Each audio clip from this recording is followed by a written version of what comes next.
Bonjour à tous.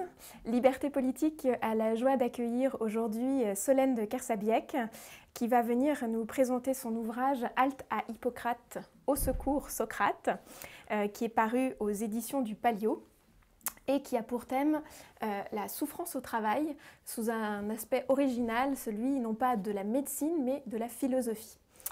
Alors, vous-même, Solène, vous avez fait comme parcours, vous avez une formation de philosophe, c'est ça? Oui, exactement. Et ensuite, je suis allée dans la formation professionnelle, ce qui m'a amenée du coup à travailler sur un thème lié au travail. Et je voulais, vraiment sur le travail dans le monde contemporain. Donc pas simplement parler du travail de toute éternité, mais aujourd'hui, quels sont les enjeux du monde du travail avec un regard philosophique. D'accord. Donc très tôt, vous vous êtes posé la question de l'adaptation d'un travail philosophique au monde de l'entreprise. Oui, en fait, parce que je voyais que les approches du monde du travail étaient essentiellement par des regards de sociologues ou de psychologues. Alors que, on va en parler, mais la philosophie apporte justement un autre regard qui en fait était très peu développé. D'où l'enjeu de ce travail, justement de décaler et notamment de pouvoir aborder ces questions par le regard du sens. Parce qu'en fait, la psychologie comme la sociologie n'abordent pas forcément, de plus en plus des courants de psychologie vont se poser la question du sens. Mais de premier abord, il y a vraiment cet angle qui est médical en fait dans la sociologie et dans la psychologie, qui sont des prolongements en fait de dire comment est-ce que l'homme fonctionne bien, alors que la philosophie pose cette question justement de quel est le sens du travail. Alors, une philosophe qui débarque dans le monde de l'entreprise, ça fait quel effet? Comment est-ce que vous êtes reçu? Comment est-ce qu'on vous écoute? Comment est-ce que votre discours est perçu? Alors, c'est très variable selon les personnes. Je pense que c'est vraiment une question de sensibilité. C'est qu'il y a des personnes qui en sont très heureuses en se disant on en a besoin de prendre de la distance, d'avoir un peu une bulle de respiration. Et c'est ça qui nous permet du coup de mieux travailler, c'est aussi justement de revenir après avoir vu les choses d'un peu plus haut. Et puis aussi, la réaction inverse, c'est qu'est-ce que ça vient faire là? On est là pour travailler, pas pour faire de la philosophie. Mais quelque part, déjà dans ces réactions, on voit la rupture justement entre le travail et puis la question du sens. Alors que, justement, ce que montrent les risques psychosociaux aujourd'hui, tous les problèmes de souffrance au travail, c'est que justement, il y a beaucoup de souffrances qui viennent d'un manque de sens. Donc forcément, si on dit de premier abord, la philosophie n'a rien à faire dans l'entreprise, c'est inévitablement des problèmes de manque de sens qui vont surgir par derrière. Alors, j'ai découvert justement à la lecture de ce livre la notion de RPS dans le jargon, donc les risques psychosociaux. Donc en fait, ce sont toutes les souffrances du travailleur en entreprise auxquelles il peut être confronté, aussi bien sur le plan humain que dans son rapport au travail. Alors, j'imagine que votre livre est parti d'un constat d'une explosion des RPS, des risques psychosociaux. Est-ce que vous avez une idée du calendrier? Vous diriez que c'est une tendance d'il y a 5 ans, d'il y a 10 ans? Est-ce que c'est une maladie vraiment très contemporaine? Alors, c'est contemporain. Après, donner exactement les dates, je ne suis pas forcément la mieux placée pour ça, justement, parce que moi, j'arrive avec mon regard de philosophe, quelque part en m'appuyant sur des travaux qui ont été faits. Mais grosso modo, c'est quand même les psychologues et les sociologues qui ont réagi les premiers face à ces questions de RPS. Et effectivement, ce qui est intéressant, c'est qu'aujourd'hui, on en parle moins, je pense, parce que justement, c'est des questions qui sont de plus en plus vulgarisées. Ce qui fait que RPS apparaît du coup comme un terme très technique, moins utilisé aujourd'hui, même si ça reste tout à fait présent. Opérant. Vous faites un constat qui paraît évident, mais qui est en fait fondamental. Quand on travaille, on a besoin de savoir pourquoi on travaille. Et c'est vraiment la question du sens.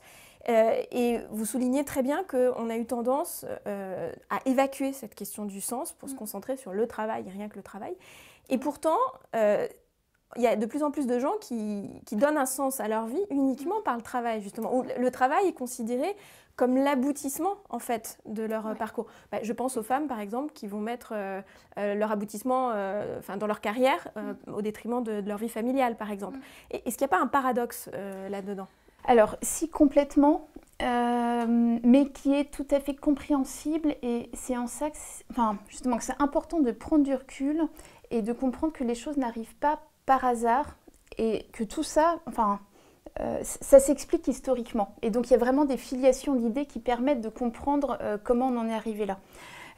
Dans le sens où, d'une part, effectivement, s'il y a ces tensions dans le travail, c'est quand même parce que on se met de plus en plus de pression, individuellement et puis collectivement, parce qu'il faut être toujours plus efficace. Et là, on voit qu'il y a vraiment eu une instrumentalisation du travail.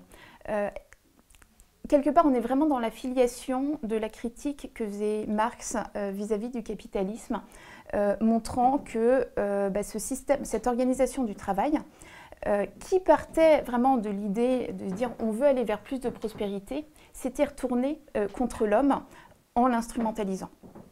Et instrumentalisation, quelque part, qui s'est étendue au fur et à mesure à des travaux très différents. C'est que là, les souffrances au travail, aujourd'hui, c'est plus le travail à la chaîne. C'est ça. N'empêche que c'est des pressions en termes de délai, des pressions en termes d'exigence, de à la fois réduction de coûts, mais aussi conserver une même qualité, etc., qui sont du même ordre. C'est que du coup on court après la machine. Alors c'est plus autant la machine de Charlie Chaplin, mais c'est les smartphones, je suis sollicitée en permanence et on m'oblige à augmenter les rythmes pour avoir plus d'efficacité. Donc Marx a dit vrai. A dit vrai, c'est difficile de dire ça d'emblée, mais en tout cas, il y a certaines critiques de Marx qui sont tout à fait justes. Après, la limite, c'est qu'il reste complètement dans un matérialisme. Et restant dans un matérialisme, il ne permet pas de penser un sens. Si, il donne un sens lui aussi, mais quelque part qui est vraiment un sens de la vie humaine au niveau de la vie matérielle. Immanent et pas transcendant, en fait. Ouais, voilà. En revanche, quelque part, montrer justement qu'on est allé contre ce qu'on voulait, c'est juste dans les critiques qu'il peut faire.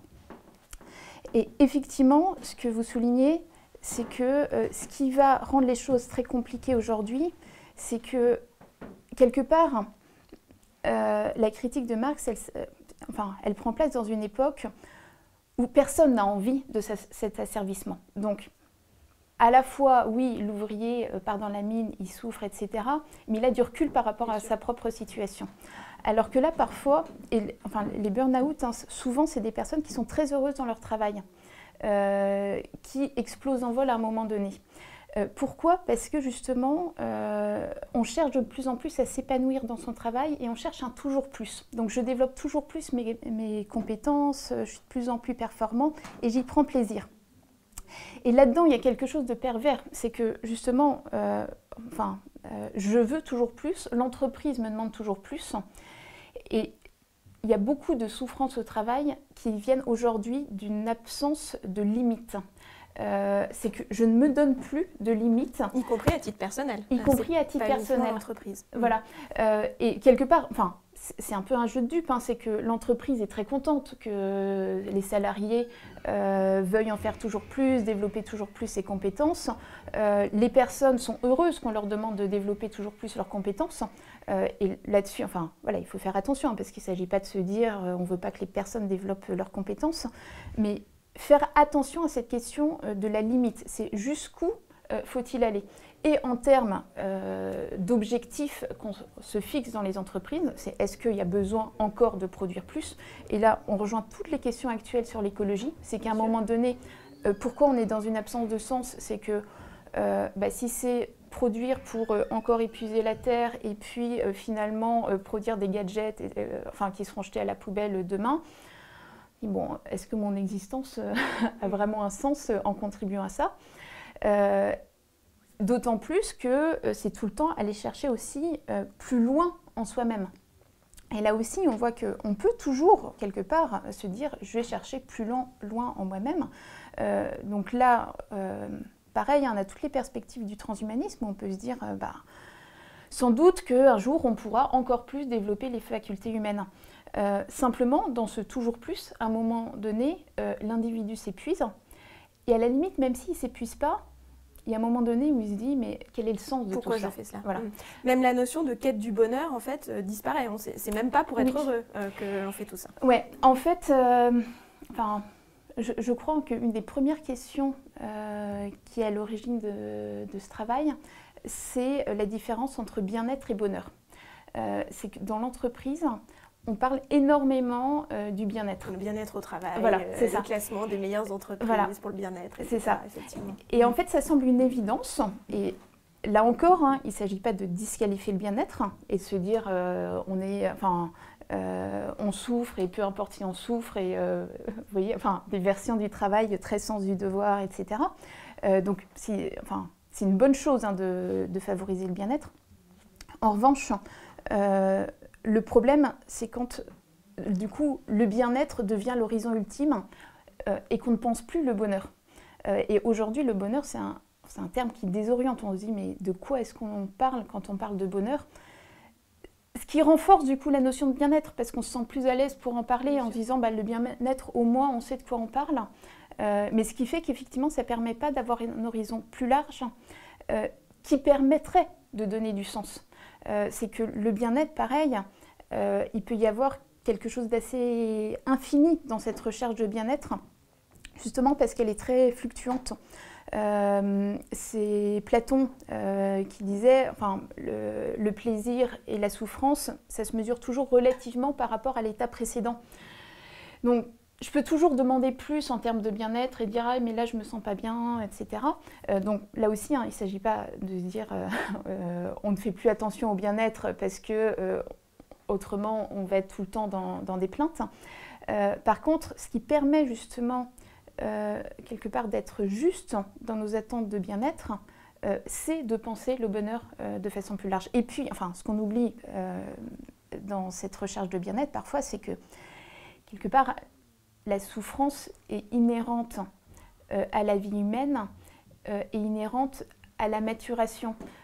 Donc, au niveau de la souffrance physique, c'est plus difficile à comprendre, mais les psychologues montrent bien qu'il faut passer par des crises pour mûrir, que si l'enfant ne passe pas par certaines frustrations, il ne grandit pas.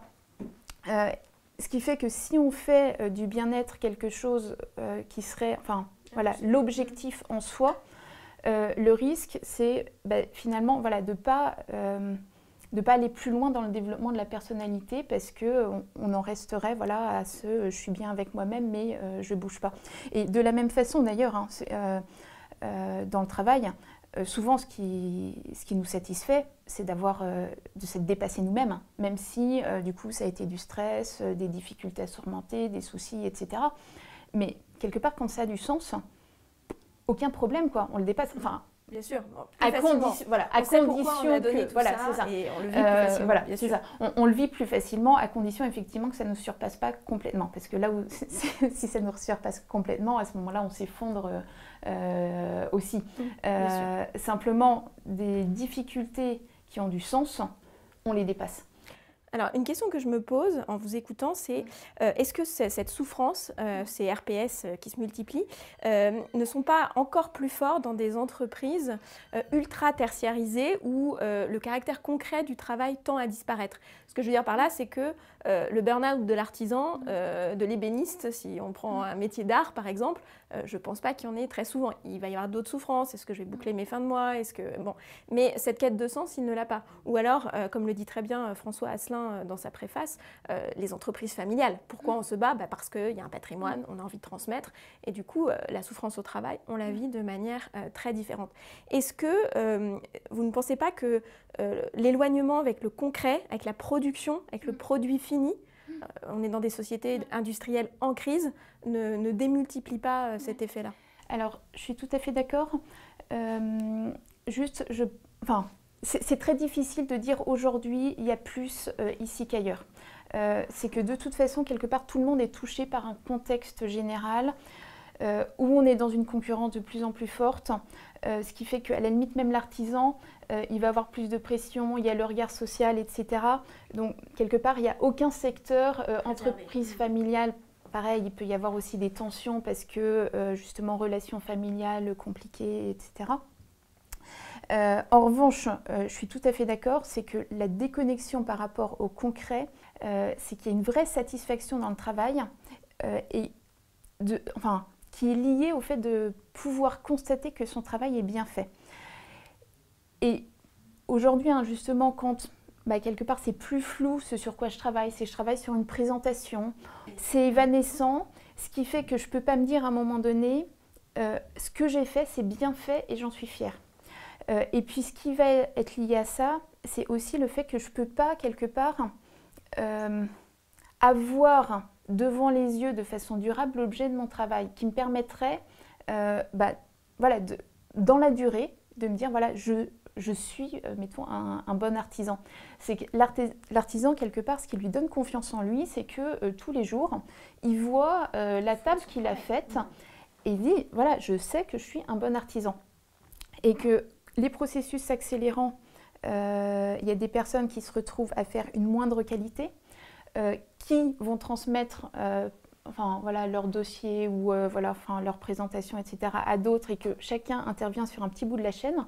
Ce qui fait que personne ne se dit ça c'est mon travail, j'en suis fière. Et effectivement, plus on est loin du concret, plus la participation de chacun devient floue, diluée. À vous écouter, on se dit le problème est philosophique et c'est effectivement l'apport de votre ouvrage, c'est de se dire on vit dans un univers où on médicalise tout et on oublie le sens.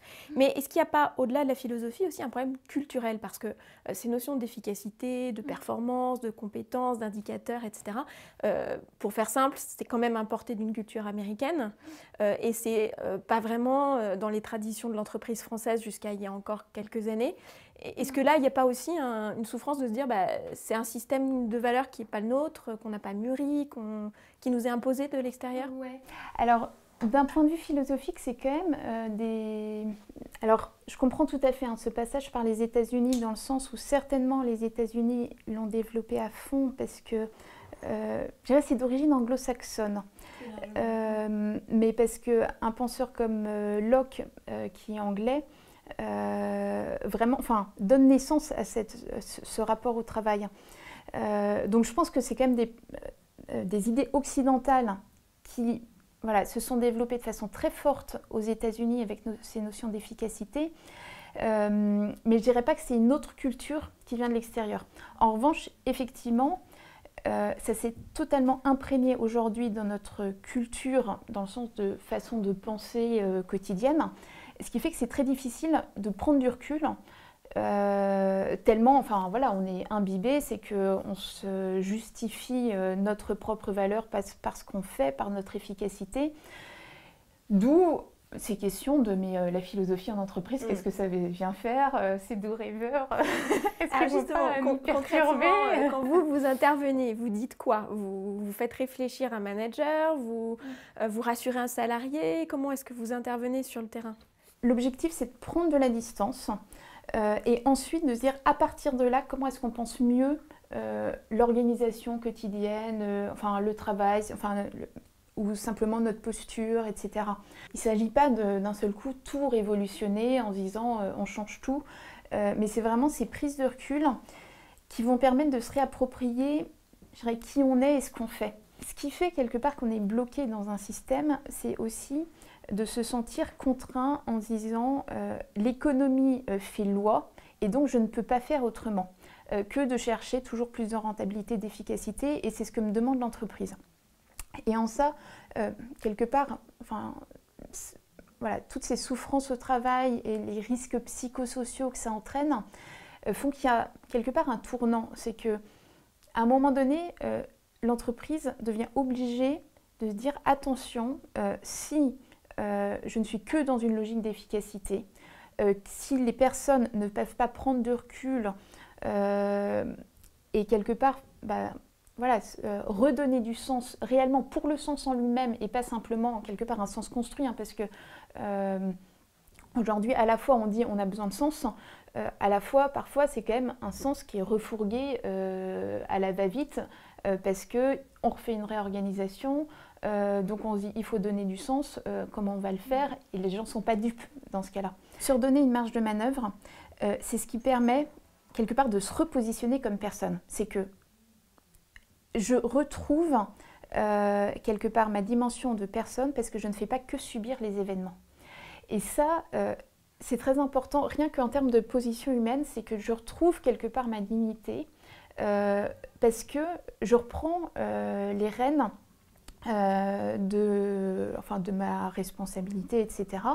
Je ne deviens pas simplement quelque part un intermédiaire qui fait la courroie pour transmettre des ordres de toujours plus d'efficacité. C'est voilà, à travers ce que je fais, voilà, qu'est-ce que je veux développer, quel esprit je veux donner aux choses, voilà, comment est-ce que je fais en sorte qu'à travers mon travail, les choses prennent une tournure qui me satisfont, même si tout n'est pas parfait. Et là, je pense que c'est important de prendre conscience qu'à aucune époque de l'existence humaine, le monde n'a été parfait. Donc, il ne s'agit pas de se dire on va arriver à un monde parfait. En revanche, qu'est-ce que je peux faire moi pour améliorer les choses? Ce qui fait que je repars chez moi avec une certaine fierté personnelle, au lieu de m'être dit, aujourd'hui, comme d'habitude, j'ai contribué à ce processus qui me dépasse. Et je me demande le sens de ce que je fais. Je fais peut-être quelque chose qui est de l'ordre du compromis, mais au moins dans ce compromis, je sais quelle est ma marge de manœuvre et du coup, je sais pourquoi je suis ici. Et ça va donner du sens à l'ensemble. Alors imaginons aujourd'hui un dialogue platonicien écrit en 2018. Socrate va voir un patron et qu'est-ce qu'il lui dit? Alors, effectivement, je pense que la première question qu'il pourrait lui poser, c'est quel est le sens justement de l'efficacité et qu'est-ce qu'il recherche à travers cette efficacité. Et l'efficacité, je pense que Socrate le soulignerait très bien, c'est quelque chose qui est de l'ordre des moyens. Mais les moyens, ça se justifie par rapport à une fin. Et aujourd'hui, on est souvent dans des justifications de moyens qui vont servir à, qui va servir autre chose, etc. Mais on est quelque part dans une boucle où c'est des moyens pour d'autres moyens, etc. Mais ça s'arrête où? Et c'est simplement, justement, quand on pose la question du sens, qu'on va rentrer dans cette question de la finalité, qui va permettre du coup de se dire, les moyens, qu'est-ce qui va leur donner leur juste mesure? Et ça, je crois que justement les Grecs avaient vraiment ce sens de la mesure. C'est que quelque part le grand péché pour les Grecs, c'était la démesure. L'hubris, exactement. Et si Socrate s'adresse à un employé, du coup, que dira-t-il? Est-ce qu'il lui parlera dans les mêmes termes, avec le même sens derrière? C'est vraiment cette question de la liberté. C'est est-ce que dans ton travail, tu as cette liberté qui fait que tu peux être bien dans ce que tu fais? Ou bien est-ce que tu es simplement quelque part dans la soumission à autre chose? Chez les Grecs, il y a un vrai décalage dans le rapport au travail parce que quelque part la souffrance est acceptée. Enfin, quelque part c'est un fait qu'on souffre au travail. Donc aucune révolte contre ça. Et du coup, la conséquence, c'est qu'on confie le travail aux esclaves. Ça, c'est pratique, ça, effectivement. Ouais, voilà, c'est ça. Simplement, la conséquence, c'est tu travailles dans la mesure où ça répond à un vrai besoin et tu t'arrêtes après. C'est que ce serait totalement absurde de continuer à travailler au moment où, en fait, j'ai répondu à mes besoins. Donc, je pense qu'il pourrait l'interroger là-dessus. C'est, quels sont tes besoins, quelles sont tes limites? Et ne va pas au-delà. Et puis, qu'est-ce qui donne réellement du sens à ta vie? Pour un grec, c'est vraiment quelque chose d'essentiel de se dire comment est-ce que je vis une vie d'homme libre? Et donc, une fois que j'ai suffisamment pour répondre à mes besoins, eh ben, je vais aller sur la place publique, dialoguer, enfin voilà, c'est tout l'espace politique justement qui sort justement de cet espace du travail qui est celui de la maison. Bien, je vous remercie Solène. Donc pour reconquérir votre liberté d'homme libre au travail, nous vous recommandons la lecture de l'ouvrage de Solène de Kersabiec, Halte à Hippocrate, au secours Socrate, paru aux éditions du Palio. Merci à tous. Merci.